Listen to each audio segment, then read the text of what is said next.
Hey, why did you do that? I'm sorry, sir. Sir, Yes, সরির পরিবর্তে অন্য কোনো word আছে যেটা আমরা ব্যবহার করতে পারি? that's a good question for us. I think sorry is the most widely used word in the world.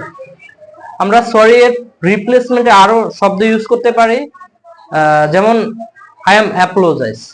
অর্থাৎ এটার অর্থ হচ্ছে আমি, যখন তোমরা মিস্টেক করবে বা ভুল করবে তখন তোমরা সরি যখন বলবে, মানে আমার অনেক ভুল হয়ে গেছে, এটা দ্বারা এটাই বোঝায় আই এম অ্যাপোলোজাইজ, অথবা আই বেগ ইউর পার্ডন, অথবা বলতে পারো ইটস মাই ব্যাড, অথবা আমরা বলতে পারি that I made a mistake. Okay, so Yes, sir.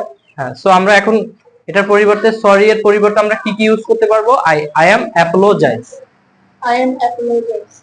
I beg your pardon, I beg your pardon. Then হচ্ছে it's my bad. Okay, got it? Yes.